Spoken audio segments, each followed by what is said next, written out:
Babu sir சொல்லும்போது சொன்னாரு, "அன்புடன் ஆனந்தி எப்படி அவங்க பழகுவாங்க?" அப்படின்னு. உண்மையிலேயே வந்து நான் அவங்கள இதுக்கு முன்னாடி வந்து அவங்க கிட்ட பேசினதில்ல. ஆனா இந்த நேத்துலருந்து இன்னைக்கு வரைக்கும் வந்து அவங்களோட WhatsAppல அந்த தகவல்கள பரிமாறும்போது, அவ்ளோ நீண்ட நாளா ஒரு பழகிய தோழியிடம் பேசுவது போலவே என்னிடம் பேசிக் கொண்டிருந்தாங்க. அது உண்மையிலேயே எனக்கு ஆச்சரியமா இருந்தது. இவ்ளோ ஒரு நெருக்கமான ஒரு தோழி வந்து இவ்ளோ ஒரு நெருக்கமான உரையாடல்ல அ பேசியிருக்காங்க அப்படின்றதே ஒரு மகிழ்வா இருந்தது. பாபு சார் சொன்னது மாரி அவங்க வந்து குழந்தையோடு பழகும்போது, அவங்க குழந்தையா யாரு குழந்தைன்னே தெரியாது போல, மிகவும் அவங்க பேருக்கு ஏத்த மாரியே அன்புடன் ஆனந்தி அப்படின்றது போலவே மிகவும் அன்புடன் வந்து அவங்க செயல்பட்டுக் கொண்டிருக்கிறார்கள். அ பன்முக பன்முக கவிஞர், பன்முக திறன் கொண்டவர்கள். அவர்களை வந்து ஏற்புரை வழங்குமாறு அன்புடன் அழைக்கிறேன். வாங்கம்மா. நன்றி தோழி, நன்றி தோழி. என்னை நன்றாக இறைவன் படைத்தனன் தன்னை நன்றாக தமிழ் செய்யுமாறே. அன்னை தமிழை வணங்கி, இந்த நிமிர் இலக்கிய வட்டம் நடத்தக்கூடிய இந்த சிறப்பான நூல் அறிமுக விழாவிற்கு முதலில் இதன் நிறுவனர், அன்பு தோழமை, கவிஞர் பாபு சசிதரன் அவர்களுக்கு என்னுடைய அன்பான வணக்கத்தினையும், நன்றியினையும் பதிவு செய்து கொள்கிறேன். இந்த நிகழ்ச்சியை மிக சிறப்பாக ஒருங்கிணைத்துக் கொண்டிருக்கக்கூடிய அன்பு தோழி.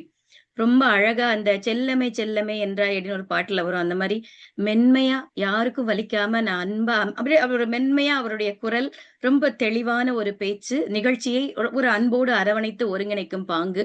அதற்கு உங்களுக்கு என்னுடைய அன்பான வாழ்த்துக்கள் தோழி. கிருஷ்ணகுமாரி அவர்களுக்கு என் அன்பும் வாழ்த்தும். மிகச் சிறப்பாக தமிழ்த்தாய் வாழ்த்து பாடிய ஐயா அவர்களுக்கு என்னுடைய அன்பை பதிவு செய்து கொள்கிறேன். இந்த கவிஞர்கள், அதாவது பாபு சிஸ்டன் அவர்களை பற்றி சொல்லும் பொழுது, கவிதையோடும் கவிஞர்களோடும் பயணிக்கக்கூடியவர்.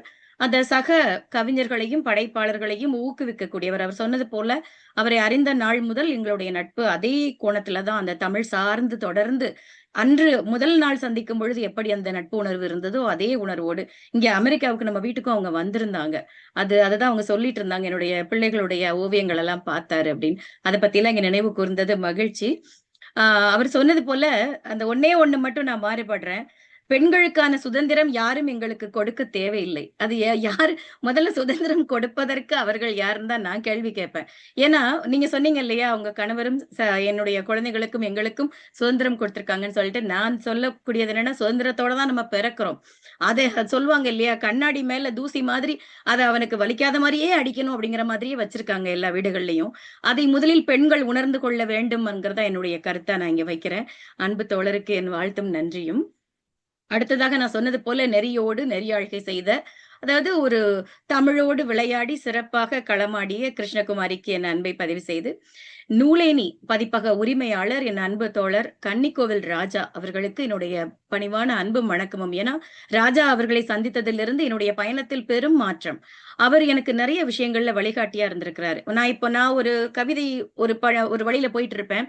உங்களுக்கு தான் சிறுகதை நல்லா வருதுல்ல, எழுதுனா என்ன? குழந்தைகளுக்காக நீங்க எழுதலாமே! சிறுவர் பாடல் எழுதலாமே! நீங்க ஏன் லிமெரிக்கு ட்ரை பண்ணக்கூடாது? நீங்க ஏன் ஹைக்கூ ஒண்ணையும் எனக்கு வந்து ஒரு சொல்லும் பொழுது எனக்கு ஒரு ஆர்வம் வரும். இது ஏன் நம்ம எழுதக்கூடாது? அது மட்டும் இல்ல, இப்போ அவங்க பாபு செய்றாங்க இல்லையா? எல்லாரையும் ஊக்கப்படுத்தி, எல்லாரையும் வளர்த்து விட்டுட்டு இருக்காங்க அப்படின்னு சொல்லி அவங்க ஒரு நண்பர் சொன்னாங்க. அதுபோல ராஜா அவர்கள் என்னை மட்டுமல்ல, அவர் இப்ப ஆனந்தி எனக்கு தோழி, அதனால அவங்களுக்கு நான் உதவி செய்தேன் அப்படி கிடையாது. அவர் அந்த நூலேணியில் அங்க வரக்கூடிய அந்த அந்த சொல்லுவாங்க இல்லையா? அந்த தெரு வழியா போனா யாராவது இருந்தா கூட, "வாங்க, வாங்க, வாங்க. சாப்பிடுறீங்களா? என்ன சாப்பிடுறீங்களான்னு?" கேட்கிற மாரி இந்த பதிப்பகம், அந்த நூலினி பதிப்பகத்தை அந்த வாயிலை தொட்டவர்களை கூட பெரும் ஒரு ஆளுமையாக அவருடைய வடிவமைப்பிலேயே அந்த புத்தகத்தை தூக்கி நிறுத்தி விடுவார். அந்த வகையில இன்னைக்கு என்னுடைய அந்த 3 நூல்களையுமே ரொம்ப சிறப்பாக இங்க வந்து அறிமுகம் செய்த என்னுடைய அன்பு தோழமைகள், நம்ம கவிஞர் காவிரி மைந்தன் அவர்களுக்கு என்னுடைய அன்பான வணக்கத்தை முதல்ல சொல்லிக்கிறேன். ஒற்றை மரக்காகம் நூலை அவர் ரொம்ப அழகாக அவரு காவிரி மைந்தன் சார பத்தி சொல்லணும்னா, நேரக்காப்பை கடைபிடிக்கக்கூடியவர். அவர்ட்ட 20 நிமிடம் பேசலாம்னு சொல்லியிருந்தேன். 13 நிமிஷத்திலேயே அவர் முடிச்சுட்டாரு. அது ஒருவேளை நம்ம பாபு சார் அவங்க சொன்னது போல, ஒவ்வொரு கவிதையும் அவர் நிறுத்தி வாசித்திருந்தால் அந்த இது வந்திருக்கும்னு நினைக்கிறேன். அவருக்கு அந்த சொன்ன நேரத்துல வந்து கரெக்ட்டா ஒரு வேலைய செய்யக்கூடியவர். தொடர்ந்து அவரோடு நான் இந்த தமிழ் அமெரிக்க டிவில திரைக்காவியங்கள் திறனாய்வுங்கிற நிகழ்ச்சிய நேற்று தான் 41வது நிகழ்ச்சிய ரெக்கார்ட் பண்ணோம். தொடர்ந்து பயணித்துக் கொண்டிருக்கிறேன். அவருக்கு என்னுடைய அன்பான வாழ்த்துகளும், வணக்கமும். இந்த ஒற்றை மர காகம் பத்தி அவங்க பாபு ஏற்கனவே சொல்ட்டாங்க. என்னுடைய அன்பு மகள் காயத்ரி வரைஞ்ச ஓவியம் தான் இந்த ஒற்றை மர காகத்தின் அட்டைப்படமாக மிளிர்கிறது. வாழ்த்துரை கொடுத்திருந்தது ஓவிய கவிஞர் அமுதபாரதி ஐயா அவர்கள்.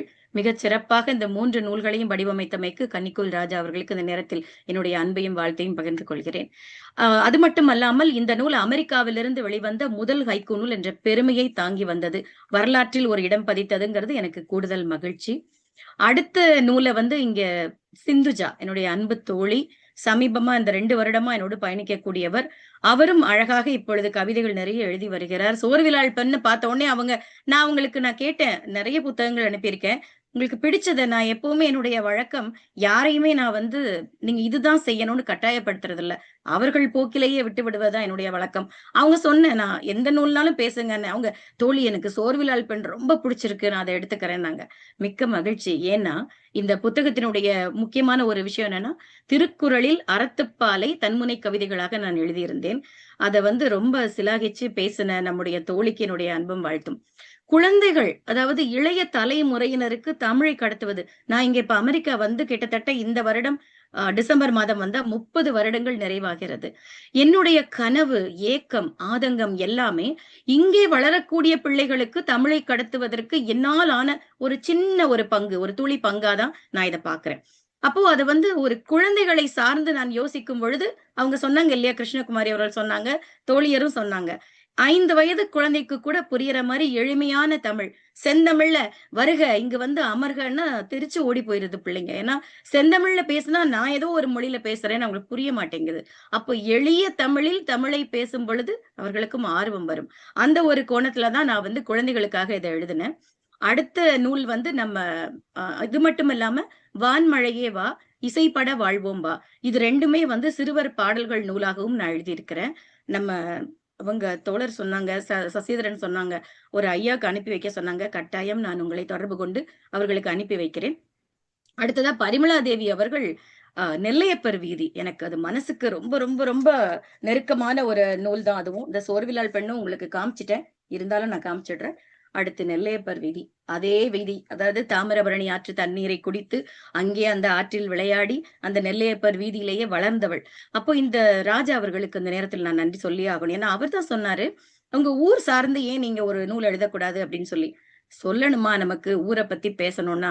அதுவும் அந்த இயைபு தொடை. அதற்காகவே இந்த லிமெரிக்கு நூலை நான் வந்து நெல்லையப்பர் வீதி அப்படின்னு ஒரு தலைப்பிட்டு இதை நான் எழுதியிருந்தேன். அவர்களும் ரசித்து, கேட்பவர்களையும் இந்த நூலை எப்படி வாங்கணும்னு கேட்கிற அளவுக்கு இன்னைக்கு பரிமளாவும் பேசிட்டாங்க. அவ்வளவு சிறப்பான ஒரு திறனாய்வு தோழி. மிகச் சிறப்பு. தங்களுடைய கவிதைகளும் தனித்துவமாக இருக்கும். அவங்க பரிமளா அவங்கள பத்தி சொல்லணும்னா, ஒவ்வொரு கவியரங்கத்திலும் அவர்களுடைய அந்த ஒரு மெருகூட்டல். நான் கவனிச்சுட்டே இருக்கேன். அவங்க சொல்லுவாங்க இல்லையா, என் தோழி எவ்வளவு அழகா எழுதுறாங்க அப்படின்னு சொல்லி அவங்கள பார்த்து பார்த்து நான் வந்து சிந்துவா இருக்கட்டும், நம்ம பரிமளாவா இருக்கட்டும், நான் வியந்து போறேன். எவ்வளவு திறமை இவங்களுக்குள்ள இருக்கு. என்னோட அடுத்த கட்ட முயற்சி, என் கூட பயணிக்கிற எல்லாரையும் குறைந்தபட்சம் ஒரு நூலாவது போற்றணும். உங்க வாழ்க்கையில ஆவணப்படுத்துங்கள் அப்படிங்கிறத தொடர்ந்து சொல்லிட்டே இருப்பேன். அதை நம்ம இவ பாட்டுக்கு சொல்லிட்டு இருக்கா, நமக்கு என்ன அப்படின்னு இல்லாம, அவர்கள் அதை தலைமேற்கொண்டு 2 பேருமே அவங்களுடைய தனி விறகை உண்ட அடுப்புன்னு ஹைக்கூ நூல் வரப்போகுது என்னுடைய தோழிக்கு. அதற்கு என் அன்பும் வாழ்த்தும். சிந்துஜாவும் தனி நூல் போடுறதுக்கு தயாராயிட்டு இருக்கிறாங்க. நிறைய தொகுப்பு நூல் எழுதிக்கிட்டு இருக்காங்க. காவிரி மைந்தனையெல்லாம் சொல்லவே வேண்டாம். அவர் ஒரு லெஜெண்ட். அவர பத்தி நான் இங்க பணிந்து வணங்குகிறேன்னு சொல்லிக்கிறேன். என்னுடைய தோழமைகள பத்தி ஏன் சொல்றேன்னா, அவங்கலாம் வளர்ந்து வரவங்கங்க தாண்டி ஒரு கவிதையால் ஈர்க்கப்பட்டவர்கள் அப்படின்னு சொல்லணும். அப்ப தாய் தமிழ் எங்களை ஒன்று சேர்த்தது. அதுதான் எனக்கு பெருமை. அவர்களோடு தொடர்ந்து பயணிப்பது எனக்கும் பெருமை. இந்த மீண்டும் சொல்கிறேன், இந்த இந்த அத்தனை விஷயங்களுக்குமே இந்த முனைவர் மணிகண்டன் அவர்கள் தெய்வானை அம்மாள் மகளிர் கல்லூரியிலிருந்து அணிந்துரை கொடுத்திருந்தாங்க. மிகச் சிறப்பான அணிந்துரை. அவருக்கும் இந்த நேரத்துல நன்றி சொல்லிக்கிறேன். என்னுடைய லிமெரிக்கு புத்தகத்த ஈரோடு தமிழன்பன் ஐயா அவர்களுக்கு காணிக்கையாக கொடுத்திருந்தேன். அது அவர் நம்மோடு இல்லை என்றாலும் இந்த நேரத்தில் அவரை நான் பணிந்து வணங்கி இதை நான் காமிப்பதில் பெருமை கொள்கிறேன். அடுத்ததாக நம்ம முதல் நூல் அவங்க சொன்ன மாதிரி காவிரி சாருக்கு அதை வந்து நம்ம காணிக்கையா கொடுத்திருந்தோம். ஒவ்வொரு நூலுக்குமே நான் வந்து ஒரு ஆளுமைகளை தேர்ந்தெடுத்து, ஏன்னா அவர்களையெல்லாம் நான் நினைவு கூறுகிறேன். அவர்கள் சென்ற பாதையில் நாமும் செல்கிறோம். அதை எனக்கு வந்து மீண்டும் மீண்டும் எனக்கு மனசுக்கு நிறைவை கொடுக்கிறது. அடுத்ததாக நான் சுருக்கமா முடிச்சிடுறேன். இந்த இணைப்பில் இணைந்திருந்து எனக்கு ஆக்கமும் ஊக்கமும் வாழ்த்தும் கொடுத்த அன்பு தோழமைகள் சொர்ணதீபா அவர்கள், உமா ராமலிங்கம் அவர்கள், கவிஞர் மேனகா நரேஷ், இவங்க எல்லாருமே தனித்துவத்தோடு இயங்கி வருகிறார்கள். எல்லாரையும் என்னுடைய தோழிகள் சொல்றதுல எனக்கு பெருமை. பெருமை எப்பொழுதுமே உண்டு. அடுத்தது எங்களுடைய தமிழால் களத்திலிருந்து பெருமைக்குரிய அழகராஜா ஐயா அவர்கள் நல்லாசிரியர் விருது பெற்றவர். அவர் புறநானூற்றை பல நூல்கள் எழுதியிருக்கிறார். அதுதான் பெரியவங்க பெரியவங்க தான் அப்படின்னு சொல்ற மாதிரி அவரு நம்ம சின்ன பிள்ளைங்க தானே, அவங்க சொல்லிட்டாங்க வந்துட்டோம், ஏதோ வாழ்த்து சொல்லிட்டோம் போனோம்னு இல்லாம நிகழ்ச்சி தொடங்குனதுல இருந்து ஒரு ஒரு துணையாக தூணாக இருந்து ஐயா அவர்கள் வாழ்த்துரை தந்தார்கள். நன்றி. அடுத்ததா நம்ம தோழர் சஞ்சய் அவர்கள் இணைஞ்சிருந்து அருமையான ஒரு வாழ்த்து கொடுத்திருக்கீங்க. நன்றி தோழர். உங்களுக்கும் தேவிகா அம்மையார் அவர்கள் அவங்களும் வாழ்த்து சொன்னாங்க. நிறைய பேரு நம்ம மாணிக்கம் ஐயா அவர்கள் வாழ்த்து கொடுத்தாங்க. இணைப்பில் இணைந்திருந்து வாழ்த்து சொல்லி சென்ற அத்தனை பேருக்கும் என்னுடைய அன்பான நன்றியையும் வாழ்த்தையும் சொல்லிக் கொள்கிறேன். இந்த நிமிர் இலக்கிய வட்டம் தொடர்ந்து படைப்பாளர்களை ஒரு படைப்பாளருக்கு கிடைக்கக்கூடிய அதிகபட்ச உச்சகட்ட ஒரு விருதா நான் பார்க்கிறது அவர்கள் படைப்புகள் பிறரால் ரசிக்கப்படும் பொழுது. அந்த பணியை செவ்வனே செய்து வருகிற நிமிர் இலக்கிய வட்டம் அதனுடைய நிறுவனர் தோழர் நம்முடைய பாபு சசிதரன் அவர்களுக்கும் இதுல இருக்கக்கூடிய ஒவ்வொரு நிர்வாகிகளுக்கும் ஒரு நேர்த்தியா பண்ணிட்டு இருக்கிறாரு. ஏன்னா ஒரு விஷயத்த நம்ம கனிகோல் ராஜாவும் நானும் பேசிப்போம். ஆரம்பிக்கிறது பெருசு இல்ல, யார் வேணா ஆரம்பிச்சிடலாம். ஒரு கன்சிஸ்டன்சின்னு ஆங்கிலத்துல சொல்ற மாதிரி அதை தொடர்ந்து கையாண்டு நடத்துவதுங்கிறது ஒரு பெரிய சவால். அந்த ஒரு சவாலை நேர்த்தியாக செய்து கொண்டிருக்கக்கூடிய பாபு சசிதரன் அவர்களுக்கு என்னுடைய அன்பும் வாழ்த்தும் வணக்கமும் சொல்லிக்கிறேன். இது போல நிறைய கவிஞர்களை நீங்கள் ஊக்கப்படுத்தி அவர்களுடைய படைப்புகளை அடையாளப்படுத்துவதில் வல்லவர். எனக்கு பாபு அவர்களிடம் பிடித்த ஒரு விஷயத்த சொல்லி நிறைவு செஞ்சிடறேன். அவங்க சொன்னாங்க பாருங்க, அவங்க கிருஷ்ணகுமாரி சொன்னதுதான். அவரு நல்ல திறனாய்வாளர், அதை தாண்டி அவர் ஒரு ரசிகர். அதுதான் எனக்கு ரொம்ப பிடிக்கும். சின்ன விஷயத்த கூட ரொம்ப சிலாகிச்சு பேசுவாங்க. அப்ப அவங்க சொல்லணுமா, ஒரு சும்மாவே ஆடுவாங்க, கையில வேப்பில கொடுத்தா என்ன ஆகும்ன மாதிரி ஒரு நல்ல கவிதைகளை கொடுத்துட்டா அவர் அப்படியே கவிதையாவே மாறிடுவாரு. அப்படி ஒரு ஒவ்வொரு நூல்ல இருந்து 2 தான் எடுத்து பேசினாரு. அதுவே ஒரு பானை சோற்றுக்கு ஒரு சோறு பதமாக மிகச் சிறப்பாக இருந்தது. எனக்கு மகிழ்ச்சியும் நெகிழ்ச்சியும். அதுக்கு அவருக்கு மீண்டும் நன்றி சொல்லி உங்கள் அனைவருக்கும் இவ்வளவு நேரம் செவிமடுத்து இந்த நிகழ்ச்சியில் இணைந்திருந்தமைக்கு என் அன்பை காணிக்கையாக்கி இடம் சார்கிறேன். நன்றி. சிறப்பு சிறப்பு தோழி. மிக நெகிழ்ச்சியான ஏற்புரை மற்றும் நன்றி உரையாக அமைந்திருந்தது உங்களுடைய உரை. தற்காத்து தற்கொண்டார் பேணி தகைச்சான்ற சொற்காத்து சோர்விலாள் பெண். தன்னையும் பெண் என்பவள் தன்னைத்தானே காத்துக்கொண்டு தன் கணவனையும் பேணி குடும்பத்தின் நற்பெயரையும் காப்பதில் சோர்வு இல்லாதவள் ஆவாள் அப்படின்ற ஒரு திருக்குறள். அந்த சோர்வில்லாள் பெண் என்ற தலைப்பை தான் நீங்க வச்சிருக்கீங்கன்னு நினைக்கிறேன் உங்க புத்தகத்துக்கு. அப்படி ஒரு சிறந்த பெண் வந்து சோர்வு இல்லாமல் தான் இருப்பாள் என்பதற்கான ஒரு எடுத்துக்காட்டாகவே நீங்க வந்து இன்னைக்கு இருக்கீங்க. உங்களை பார்த்து அனைவருக்குமே ரொம்ப மகிழ்ச்சி. எங்களுடைய நிமிர் இலக்கிய வட்டம் எப்பொழுதுமே வந்து பாபு சார் வந்து பெண் பெண் படைப்பாளர்களுக்கு ரொம்ப முக்கியத்துவம் தர்றவர். அது என்ன இதுல இருந்தாலும் முதல்ல வந்து பெண் படைப்பாளிகள், பெண் எழுத்தாளர்கள், பெண் கவிஞர்களை தான் வந்து அவர் ஃபர்ஸ்ட் வந்து இது பண்ணுவாங்க. அப்படியான ஒரு நிகழ்வுல வந்து இவ்வளவு ஒரு சிறப்பான ஆளுமை வந்து நீங்க கலந்து கொண்டு எங்களுக்காக வந்து இவ்வளவு நேரம் வந்து எல்லாருமே வந்து கலந்து கொண்டு அறிமுக உரை அளித்தார்கள். காவிரி மைந்தன் அவர்கள் வந்து ஒற்றை மறைக்காகம் என்ற நூலினையும், சிந்துதா கணேஷ் அவர்கள் சோர்விலாள் பெண் என்ற தன்முனை கவிதைகள் நூலையும், பரிமலா தேவி அண்ணாமலை அவர்கள் நெல்லையப்பர் வீதி என்ற லிமரிக்கு நூலையும் வந்து மிகச் சிறப்பாக இங்க வந்து அறிமுகம் செய்து வைத்தாங்க. நிகழ்ச்சியை வந்து அழகான இனிய கம்பீரமான குரலில் வந்து தமிழ்த்தாய் வாழ்த்து பாடி ஆரம்பித்த நம்முடைய நிமிர் ஆசு கவிஞர் சண்முகம் ஐயா அவர்களுக்கும் என்னுடைய நன்றிகளையும் தெரிவித்துக் கொள்கிறோம்.